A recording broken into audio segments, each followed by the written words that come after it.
Hey everybody, welcome back. Another video for you. So much to discuss. I am going to cover several different issues here in the very short time that I have. And the first one that I'm going to talk about is so critically important that I am going to cover it twice. So if you're interested in going more in depth on the subject that I'm about to cover, go over to the Patreon, patreon.com/Eric Dratzer. I cover the issue in depth. Okay, I want to start off by talking about one aspect of the war in Ukraine that really needs to be understood for those of us on the left, especially those of us on the left in the United States and in other Western countries, because while we have to continue to pay attention to Russia's ghastly war crimes, its invasion of Ukraine being a war crime in itself, the inter-imperial sort of conflict, the global imperial hegemon and the regional imperial sub-imperial power, whatever we want to call it. That dynamic is critical to understand because it really connects to everything that's happening globally and the shifts that we're going to see over the coming years. However, that is not the only part of the sort of imperial calculus that we need to pay attention to, because, of course, the conflict in Ukraine is really only one part of a larger conflict here, and that has to do with US imperialism and the extension of US global hegemony. And so we really do need to pay attention to what the US has done vis a vis Russia's invasion of Ukraine and how it is using the tools of imperial coercion and control to, well, more or less buttress its global imperial position. So there's a number of articles that have been written about this. I guess what we should call it is really the United States' financial war against Russia, its declaration of war after Russia launched its criminal invasion of Ukraine. So there was an excellent piece that I would just highlight, and I'm only going to touch on a couple of key issues from there. This was from the Financial Times, the weaponization of finance, how the West unleashed shock and awe on Russia. Again, go over to the Patreon if you want like 20 minutes on this subject because I go pretty in depth. But here, I'm just going to cover some of the basics.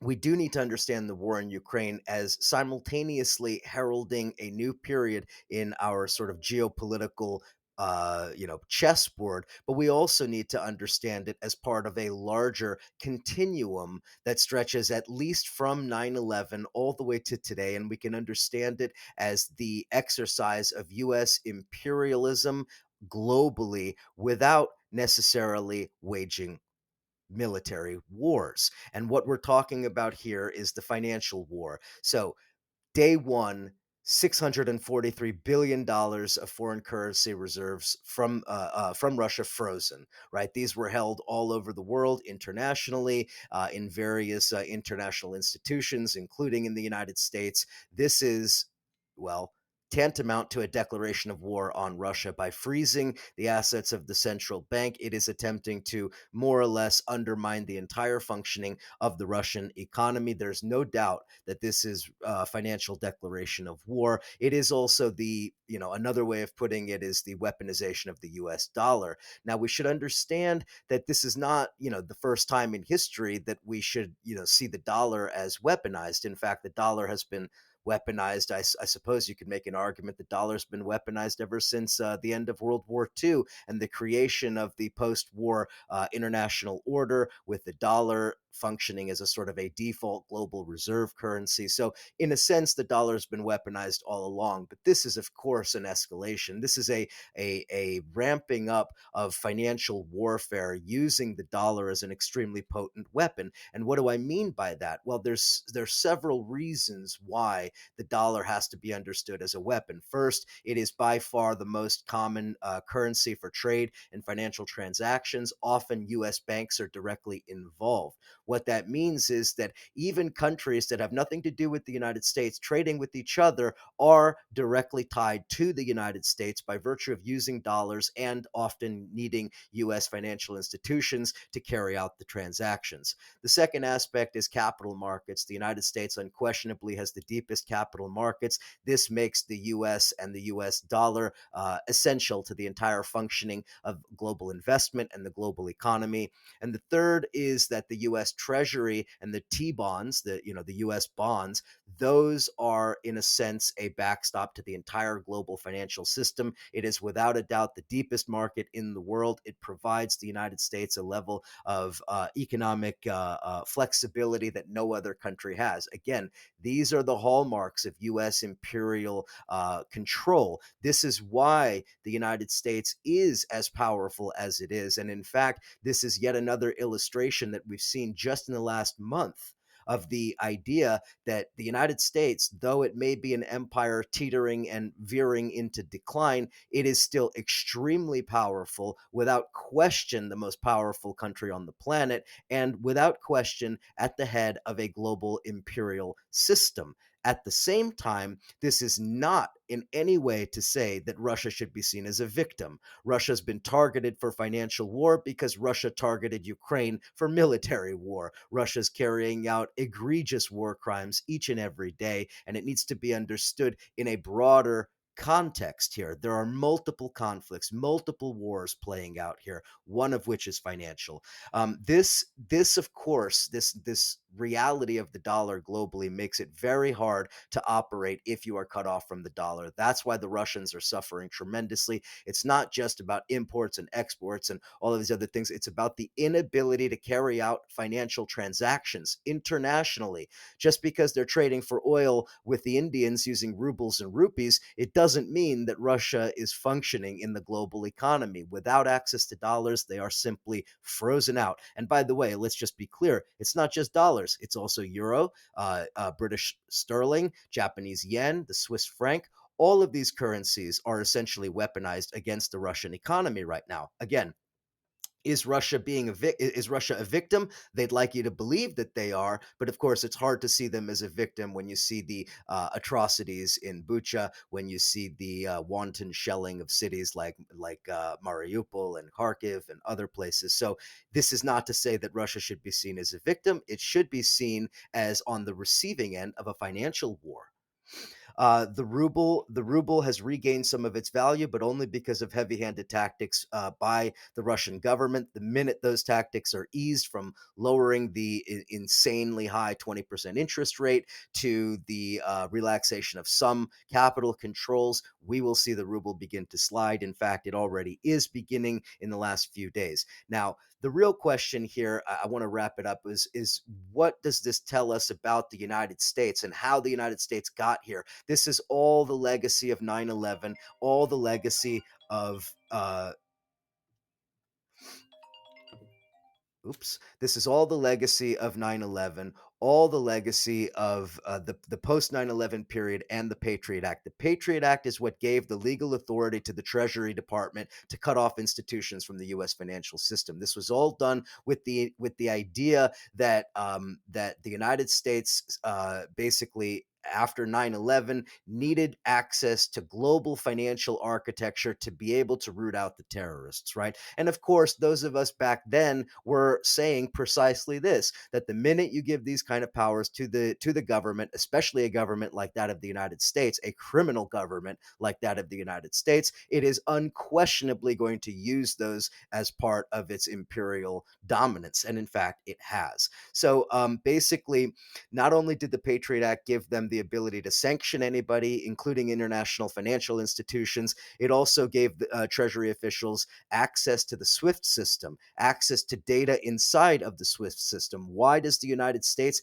have access to that? Because internationally, financial institutions, especially like SWIFT, which is based in Belgium, did not want to run afoul of the United States in the post 9/11 period. They acquiesced to whatever demands the United States had, and this was one of them. So let's just quickly sketch out a timeline here. The timeline is that these type of financial tools begin by targeting Al Qaeda and international terrorism. From there, they begin to target countries like first North Korea, then Venezuela, and probably most high profile use of these sanctions prior to Russia was Iran. The Iranian central bank was targeted by these sanctions. It made it very difficult for Iran. This was one of the ways that the Obama administration tried to pressure Iran into the nuclear deal, which eventually they did. And of course, Trump reneged on that deal, thereby creating the situation we have today with Iran. But the timeline is important because this is how how this particular imperial tool was developed and perfected.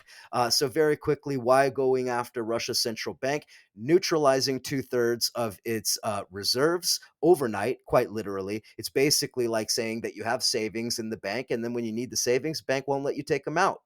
That's a pretty powerful tool that the United States has employed. Let's talk about two key individuals here on the US side who helped to craft this policy. The first is Dalip Singh. He's a White House advisor on various issues, financial issues, formerly of the New York Federal Reserve, an insider's insider, somebody who understands at an intimate level international finance and the role of the United States. And the second person is a guy named Wally Adeyemo, Deputy Treasury Secretary, formerly of BlackRock. So here you have finance capital outside government and, of course, sort of finance inside of government coming together to craft what amounts to a declaration of financial war against Russia. They worked in tandem with their counterpart in Europe, a guy named Bjorn Siebert, who is the chief of staff for Ursula von der Leyen. And these three individuals, along with several others, are basically the main instigators, the main architects of this financial war, and it has proven extremely successful. We shouldn't also discount the role of Canadian Deputy Prime Minister Chrystia Freeland, with her own very complicated Ukrainian Nazi collaborator past, with her grandfather who absolutely was a Nazi collaborator. But anyway, she has played an important role from the Canadian perspective, and Mario Draghi, Italian Prime Minister, formerly of the European Central Bank, somebody who was, really instrumental in carrying out austerity all over Europe. So basically, what this tells us is that the European and US forces came together really within the first few hours of Russia's invasion to craft a policy that would ultimately wage financial war against Russia. That's exactly what they've done, and it has proven to be, I would say, mostly successful, although Russia's economy hasn't utterly collapsed for various reasons, including countermeasures by Moscow. I think it's fairly clear that Russia's economy is badly sagging, that it is teetering on the brink of potential collapse. And we're going to talk about how that is happening in a second. Bottom line is, Putin is now in a position where he can then go around to other countries and say, hey, do you trust America? Do you trust the United States? And do you trust the dollar? Look at what they did to us. Right now, the question is whether or not that kind of reasoning is going to land with anybody. It ain't landing in Beijing. It ain't landing in a lot of other countries that are absolutely unwilling to distance themselves from the United States simply to benefit Putin. Even the close alliance with China has proven to fray when it comes to distancing China distancing itself from the US. Bottom line is, I think it's very clear that one aspect of the war in Ukraine, one aspect of Russia's invasion, is that it has brought into stark relief just how powerful US imperialism really, really is. We can talk, Duganites and others can talk all day long about the United States and the empire coming to an end, that it is in decline, that it is collapsing, that it is going to be destroyed from within by internal conflicts and all of the rest of that. Some of that is true, some of that is exaggeration. But here we have on full display before the entire world that the United States controls in various ways the global financial architecture. And because it can do that, it remains the unchallenged global superpower. Okay. And the idea that Russia was somehow undermining that status by invading Ukraine, it is utterly laughable when we look at the global situation today. No other country comes close to what the United States can do in the waging of financial war. And in fact, there is an argument to be made that this is the most potent form of US imperialism, where the US has failed repeatedly to carry out its objectives using the military. It has succeeded repeatedly by carrying out its objectives using financial warfare. Okay, so I got to move on from there in the few minutes that I have remaining. I want to talk a little bit, and I did a whole other segment on Russia and China and oil sales, so I'm going to leave that aside for now. Go over to the Patreon for that. Russia's defaulting on the debt. This is a big issue. Of course, this is obviously going to have ramifications for the entire economic situation in Russia and globally. In fact, according to S&P, one of the one of the world's most reputable and influential financial houses, rating agencies, they have said that they consider Russia to have already defaulted by virtue of its failure to repay certain bondholders in dollars. So the minute that Russia tried to repay these bonds in rubles, according to the S&P, they defaulted, and it makes sense because the whole point of paying back those bonds is that they should be convertible to dollars, an equivalent dollar value, which they are not. In other words, if I hold Russian bonds and I want to, basically get my dollars, I can't get them. I got to get paid in rubles. I then have to take those rubles and hopefully, if possible, convert them back to dollars. And when I do, it's not going to be for an equivalent value.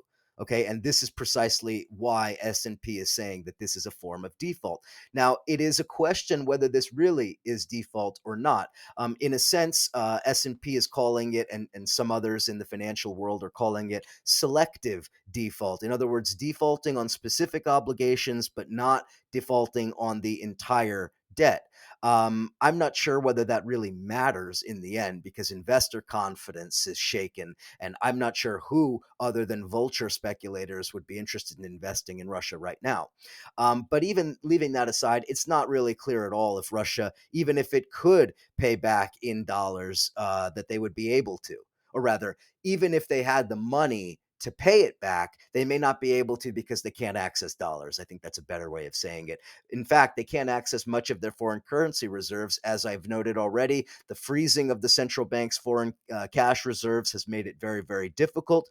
Basically, again, it's like the Russian argument is we are not defaulting. We have the money. The problem is we can't access our money because of the sanctions. In other words, the sanctions are the reason why these are not being paid back, not Russia's inability to pay them back. I don't know what that argument is supposed to prove. The Russians are saying they're going to sue in an international court. I'm not sure exactly who they would sue or on what grounds. Experts seem to believe, well, at least the ones that I've been reading seem to believe that this is mostly an empty threat. Now, the political side of this is really critical, though, because Russia understands, I think the experts inside of Russia understand that the financial situation is very, very difficult. But from a political perspective, they have to be seen as continuing to make payments on their debt. Putin believes it is very, very important. Why? Because all of this, well, I don't want to say all, but a lot of this, including the war in Ukraine itself, is about Russia's prestige, about trying to reassert Russia as more than just a regional power, but as a global power, if not a superpower. Of course, Russia's disastrous invasion and all of the other things that we've seen since then, I think, kind of undermine that argument, but they still want to present themselves as being in control. And one of the ways that they do that is by avoiding looking like a third world country or economic basket case that we could think of many examples of, right? Russia wants to be seen as continuing on as an economic power. They, of course, are not. So, in other words, their position is that a default is not really a default since they have the money to pay it. They've been propping up the ruble significantly, including in various ways, hiking up the interest rate to 20%, which they've just a few days ago lowered back to 17%, imposing draconian capital controls, preventing people from withdrawing excessively large sums of money. All sorts of restrictions have been put into place trying to prop up the ruble. But even now, we see even just a minor easing of the restrictions, and the ruble is again beginning to slide. It's already lost like 5 to 7% of its value, I think, in the last 2 days.